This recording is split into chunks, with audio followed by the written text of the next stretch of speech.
Deputy CM समेत 18 विभागों के कर्ता धर्ता मनीष सिसोदिया की गिरफ्तारी से हंगामा मचा हुआ है। शिक्षा में अपने कामों को आदर्श उदाहरण की तरफ पेश करने वाली आम आदमी पार्टी की सरकार के दूसरे सबसे ताकतवर व्यक्ति मनीष सिसोदिया पर शराब घोटाले का आरोप है। सीबीआई ने कल इसी मामले में मनीष सिसोदिया को पूछताछ के लिए बुलाया था और करीब 8 घंटे की लंबी पूछताछ के बाद सीबीआई ने उन्हें गिरफ्तार कर लिया। आज दिल्ली की ही राउज एवेन्यू कोर्ट में उन्हें पेश किया गया, जहां से उन्हें सीबीआई रिमांड पर भेज दिया गया। अब मनीष सिसोदिया की रिमांड 4 मार्च को खत्म हो गया और इसी दिन दोपहर 2 बजे उनकी पेशी होनी है। सीबीआई के मुताबिक मनीष सिसोदिया पूछताछ में कई सवालों के जवाब देने से बच रहे हैं, इसलिए उनसे और पूछताछ करनी है। आज राउज एवेन्यू कोर्ट में मनीष सिसोदिया की पेशी के दौरान सीबीआई ने कई ऐसे तथ्यों पर जोर दिया जिसको लेकर वो इस केस में सिसोदिया की रिमांड चाहते थे।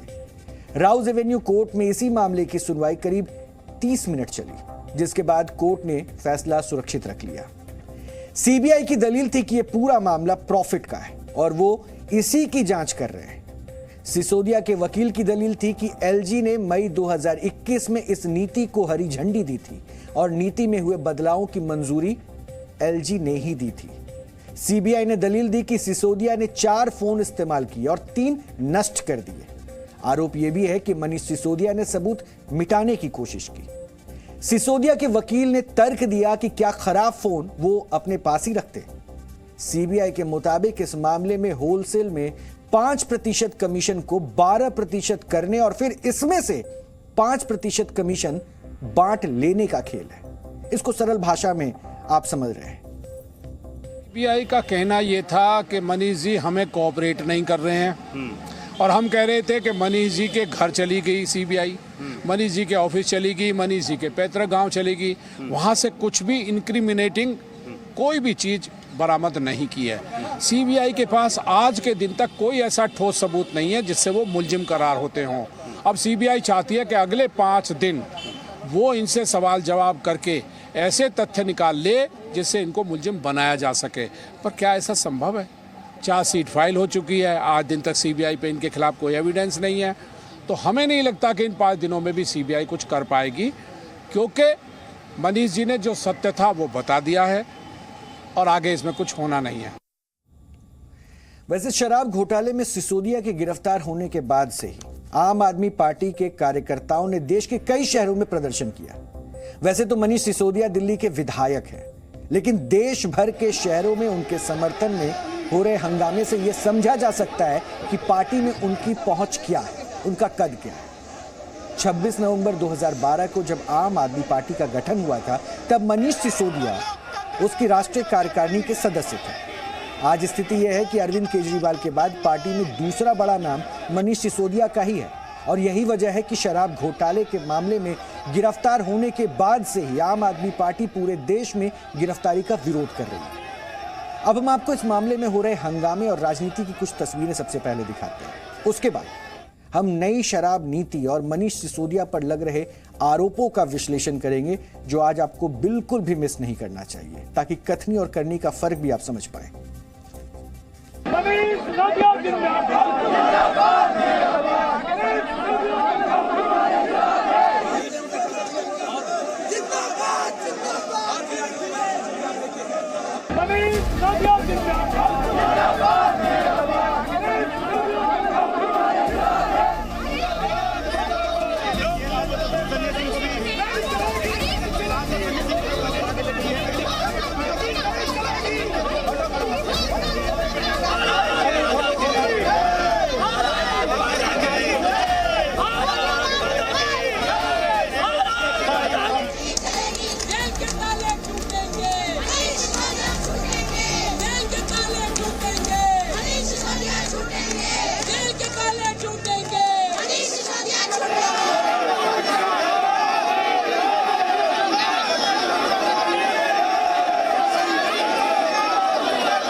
को खत्म कर दीजिए, सबको जेल में डाल दीजिए, पूरी दुनिया को पता चले कि आज भारत के अंदर कैसी तानाशाही चल रही है, किस तरीके से इमरजेंसी के हालात आज देश के अंदर हैं कि अच्छे लोगों को जिन्होंने पूरी जिंदगी शिक्षा के लिए लगा दी, उन लोगों को जेल में डाला जा रहा है।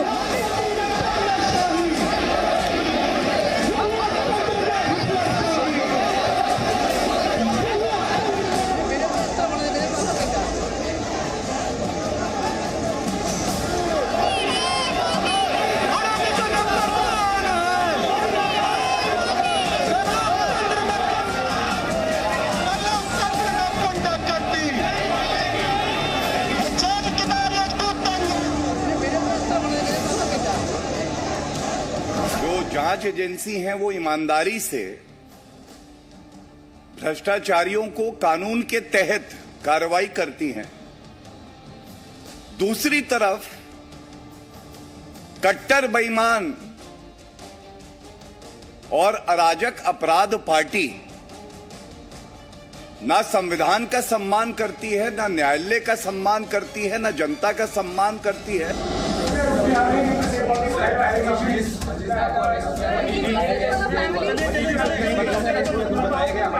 सर कुछ बताएंगे सर?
नहीं चलेगी गुंडागर्दी, नहीं चलेगी, नहीं चलेगी।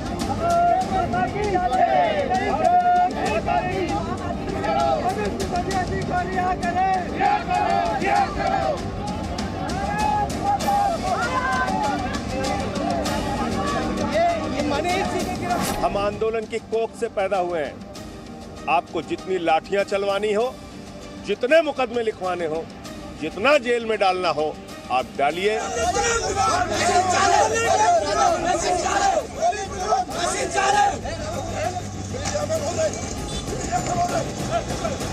निश्चित तौर से सीबीआई, ईडी, इनकम टैक्स, इन सब पर सरकार का दबाव है। सरकार के इंस्ट्रक्शंस पे इन्हें काम करना पड़ता है, इनकी मजबूरी है। और देश के अंदर अब लगता है कि लोकतंत्र खत्म होता जा रहा है, तानाशाही है और सिर्फ तानाशाही। आम आदमी पार्टी के जो सारे कार्यकर्ता सड़कों पर हैं, हाहाकार मचा है। और बहुत ताज्जुब की बात है कि 10-1 साल पहले ये वही लोग थे जो भ्रष्टाचार के खिलाफ ऐसे ही विरोध प्रदर्शन करते थे।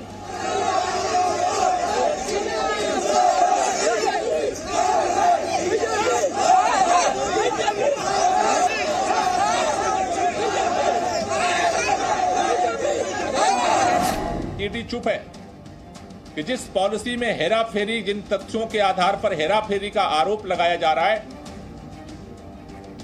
उस पॉलिसी के निर्माण में अंतिम मोहर दिल्ली के लेफ्टिनेंट गवर्नर ने लगाई।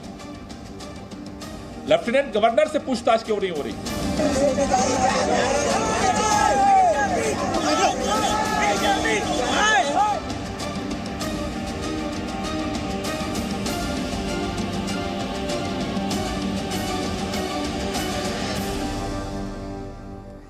तो दिन भर जो हुआ वो आपने देख लिया, लेकिन अब हम आपको ये बताने जा रहे हैं कि शराब घोटाले के इस मामले में मनीष सिसोदिया की गिरफ्तारी क्यों हुई, वो क्या वजह थी जिसने मनीष सिसोदिया को शराब घोटाले के खेल में खींच लिया। शराब घोटाले का अहम किरदार दिल्ली का एक बड़ा बिजनेसमैन दिनेश अरोड़ा है। दिनेश अरोड़ा को मनीष सिसोदिया का करीबी बताया जाता है। दिनेश अब सरकारी गवाह बन चुका है और उसी ने मनीष सिसोदिया का नाम लिया था। इस केस में ज्यादातर गिरफ्तारियां शराब के ठेकों के आवंटन में लॉबिंग करने को लेकर हुई है और सीबीआई का आरोप है कि इस पूरे मामले के दौरान मनीष सिसोदिया ने करीब 7 बार मोबाइल फोन और सिम कार्ड बदले हैं। सीबीआई ने यह भी आरोप लगाया है कि मनीष सिसोदिया के ऑफिस से जब्त किए गए कंप्यूटर का डेटा भी मिटाया गया है और ऐसा लग रहा है जैसे मनीष सिसोदिया ने इसी तरह से सबूत नष्ट करने की कोशिश की हो। सीबीआई का यह भी आरोप है कि शराब नीति की सारी जानकारी कुछ कारोबारियों को पहले से ही दे दी गई थी और आरोप यह भी है कि नीति में होने वाली बदलावों की जानकारी भी लाइसेंस धारकों को पहले से बता दी जाती थी। दिल्ली सरकार नवंबर 2021 में जब नई शराब नीति लेकर आई तो उसके पीछे 3 तर्क दिए गए। पहला कि शराब माफिया और काला बाजारी खत्म करना है। दूसरा तर्क दिल्ली सरकार का यह था कि दिल्ली सरकार का राजस्व बढ़ जाएगा। तीसरा तर्क यहां यह दिया गया कि हर वार्ड में शराब की दुकानों का समान वितरण होगा। लेकिन नई शराब नीति से इसको खास लाभ नहीं हुआ, बल्कि दिल्ली के मुख्य सचिव के मुताबिक सरकार के राजस्व को नुकसान ही पहुंचा। सीबीआई ने पिछले वर्ष 19 अगस्त को मनीष सिसोदिया समेत 15 लोगों के खिलाफ एफआईआर दर्ज की थी। इसमें तत्कालीन एक्साइज कमिश्नर समेत 3 अफसर, 2 कंपनियां और 9 कारोबारी शामिल थे। सीबीआई ने यह केस दिल्ली के मुख्य सचिव नरेश कुमार की रिपोर्ट के आधार पर दर्ज किया था। सिर्फ यही नहीं, 8 जुलाई 2022 को दिल्ली के मुख्य सचिव नरेश कुमार ने उपराज्यपाल विनय कुमार सक्सेना, मुख्यमंत्री अरविंद केजरीवाल और मनीष सिसोदिया को एक रिपोर्ट भेजी थी। इसमें आबकारी मंत्री मनीष सिसोदिया पर उपराज्यपाल की मंजूरी के बिना, यह लाइन गौर कीजिएगा, उपराज्यपाल की मंजूरी के बिना नई आबकारी नीति बनाकर फर्जी तरीके से पैसे कमाने का आरोप लगाया गया था और इस रिपोर्ट में खास बातें और आरोप भी थे। जैसे दिसंबर 2021 और जनवरी 2022 में कोरोना के चलते लॉकडाउन लगा था।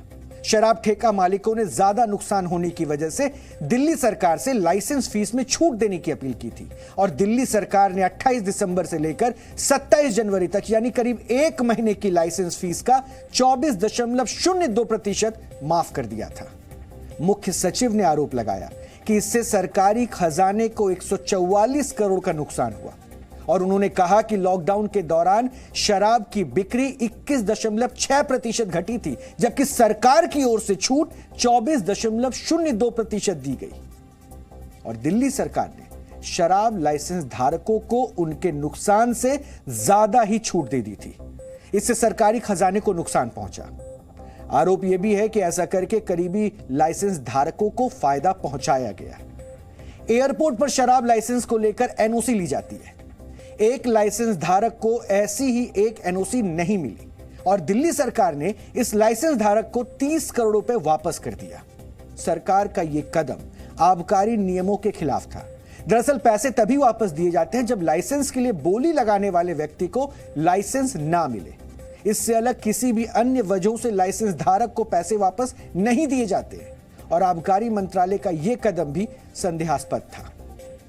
जनवरी 2022 में नई शराब नीति में एक और बदलाव किया गया। ड्राई डे, यानी ऐसे दिन जब शराब की बिक्री बंद होती है, उनकी संख्या 21 से घटाकर 3 कर दी गई और रिपोर्ट में यह आरोप लगाया गया है कि ऐसा करके दिल्ली सरकार ने शराब लाइसेंस धारियों को बेजा फायदा पहुंचाया। यहां यह बताना जरूरी है कि नई आबकारी नीति नवंबर 2021 में आई थी। उस वक्त ड्राई डे की कम संख्या का जिक्र नहीं था। अगर जिक्र होता तो बड़ी संख्या में लाइसेंस लेने वाले लोग आते हैं और ज्यादा की बोली लगाई जाती है, जिससे राजस्व आता और इसी वजह से सरकारी खजाने को नुकसान पहुंचा। एक आरोप यह भी है कि लाइसेंस धारकों के दबाव में ड्राई डे की संख्या को कम कर दिया गया। इस रिपोर्ट में बताया गया कि नई आबकारी नीति में बियर की एक पेटी पर लगने वाली लेवी भी कम कर दी गई थी। इससे भी सरकारी खजाने को नुकसान पहुंचा। तो नई शराब नीति लाने के पीछे सरकारी खजाना भरने की जो बातें कही गई, तर्क दिए गए, वो काफी हद तक गलत साबित हुई। इस नीति की वजह से लाभ के बजाय सरकारी खजाने को नुकसान ही हो रहा था। अब हम आपको नवंबर 2021 में आई दिल्ली की नई शराब नीति की कुछ बातें 7 पॉइंट्स में बताते हैं। दिल्ली की पुरानी शराब नीति के तहत प्रदेश में 60% सरकारी और 40% प्राइवेट दुकानें थी और नई शराब नीति के तहत शराब की दुकानों को 100% तक प्राइवेट कर दिया गया था। इसके साथ ही दिल्ली में सरकारी दुकानें बंद कर दी गई और शराब की प्राइवेट दुकानों की संख्या बढ़ाकर 849 हो गई थी। शराब की दुकानों के लिए दिल्ली में 32 जोन बनाए गए थे, जिसमें हर जोन में शराब की 27 दुकानें हो गई। वेंडर्स को कितना भी डिस्काउंट देने की छूट दी गई थी और पुरानी नीति में एमआरपी पर ही बेचना होता था। ड्राई डे की संख्या 21 से घटाकर 3 कर दिया गया ताकि शराब ज्यादा से ज्यादा बिके। नई शराब नीति में शराब की होम डिलीवरी की भी छूट दी गई थी। शराब नीति यानी शराब पीने की उम्र सीमा 25 से घटाकर 21 कर दी गई थी। नई शराब नीति की वजह से जून 2022 तक शराब की दुकानों की संख्या घटकर 464 ही रह गई, यानी लाइसेंस धारकों को नई शराब नीति का कोई लाभ नहीं मिल रहा था। शराब की लाइसेंस फीस 25 लाख से बढ़ाकर 5 करोड़ रुपए कर दी गई। अब इसे हम विडंबना ही कहेंगे कि दिल्ली के जिस मंत्री को शराब घोटाले के मामले में गिरफ्तार किया गया है वो दिल्ली का शिक्षा मंत्री भी है। दिल्ली के कुल 33 में से 18 विभाग तो मनीष सिसोदिया के पास ही हैं। 33 में से 18। एक तरह से दिल्ली के करीब 54% विभाग अकेले मनीष सिसोदिया ही देख रहे थे। इसको देखने का एक नजरिया यह भी है कि दिल्ली में अरविंद केजरीवाल मनीष सिसोदिया के अलावा किसी अन्य विधायक पर भरोसा नहीं करते हैं। वो नहीं चाहते कि मनीष सिसोदिया के पास मौजूद महत्वपूर्ण मंत्रालय कोई और विधायक देखे। मनीष सिसोदिया को सीबीआई ने 3 बार पूछताछ के लिए बुलाया था, जिसमें वो केवल 2 बार पहुंचे थे। तीसरी बार जब उन्हें पूछताछ के लिए बुलाया गया तो ऐसा लग रहा था कि जैसे आम आदमी पार्टी की कोई रैली हो और उस रैली का नेतृत्व मनीष सिसोदिया कर रहे हैं। शायद सिसोदिया को लगने लगा था कि इस बार की पूछताछ के बाद उन्हें सीबीआई गिरफ्तार कर सकती है। ऐसा हुआ भी और 8 घंटे की लंबी पूछताछ के बाद उन्हें कल ही गिरफ्तार कर लिया गया था। शराब घोटाले जैसे मामले में मनीष सिसोदिया और आम आदमी पार्टी ने किसी मंझे हुए राजनेताओं की तरह व्यवहार किया। शराब घोटाले के मामले में पूछताछ के लिए जाने से पहले सिसोदिया ने अपनी मां का आशीर्वाद लिया।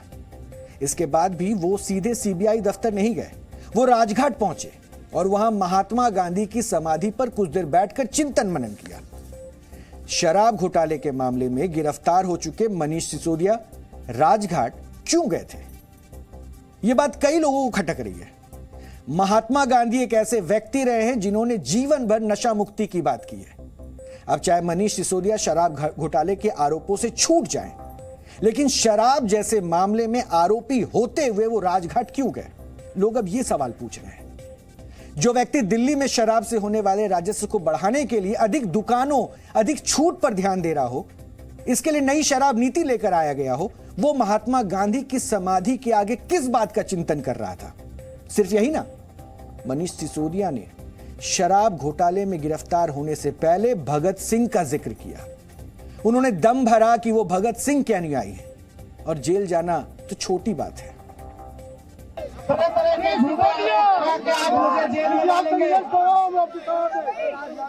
मैं जेल जाने से नहीं डरता। हम लोग भगत सिंह के अनुयायी हैं। सरदार भगत सिंह जी देश के लिए फांसी पर चढ़ गए थे। इनके झूठे आरोपों के चक्कर में एक आध बार जेल जाना तो छोटी सी बात है।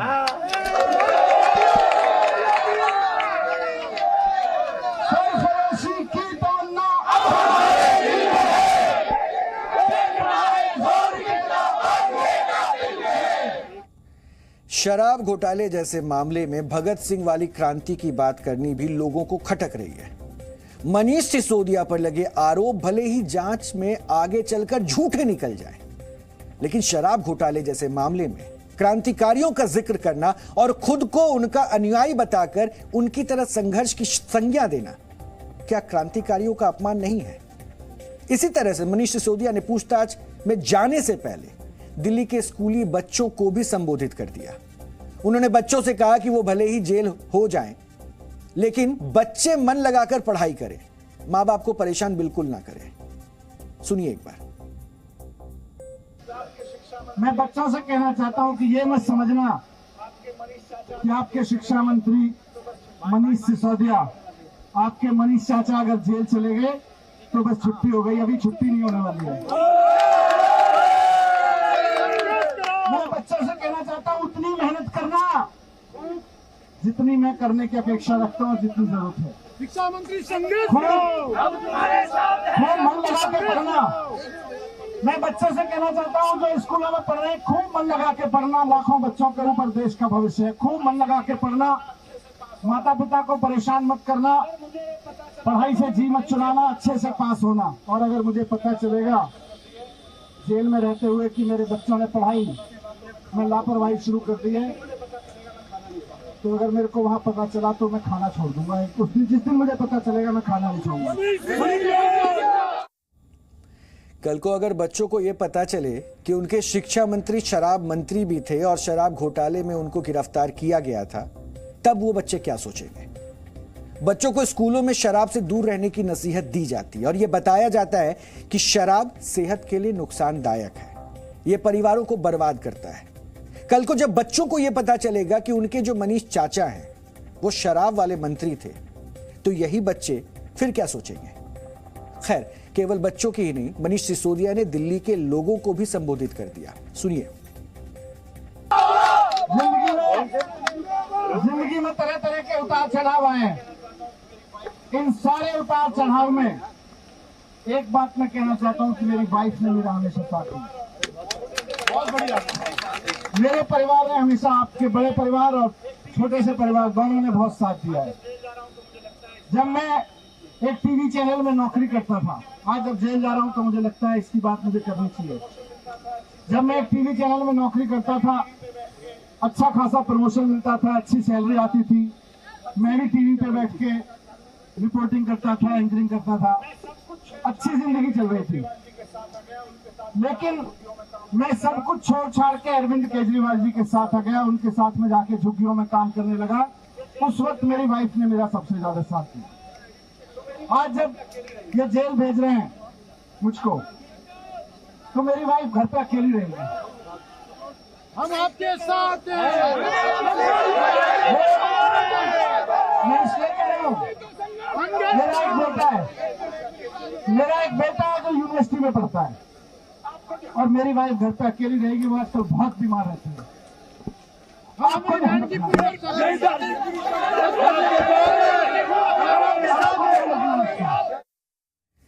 अब मेरे हाथ में एक किताब है। इस किताब को देखिए। इस किताब का नाम है स्वराज और इसके लेखक पता है कौन है? अरविंद केजरीवाल। इसकी प्रस्तावना अन्ना हजारे ने लिखी है। अब इस किताब की कहानी भी मैं आपको आगे बताऊंगा, लेकिन यह सोचिए कि मंच से लोगों को आदर्शवादी बातें बोलना आसान है, लेकिन उन्हीं आदर्शों को जीवन में उतारना और उन्हीं पर आगे बढ़ना मुश्किल होता है। शराब को लेकर नई नीति लाने का मकसद और किसी समय शराब के विरोध में आवाज उठाने वाली आम आदमी पार्टी की दोहरी मानसिकता दिखाता है।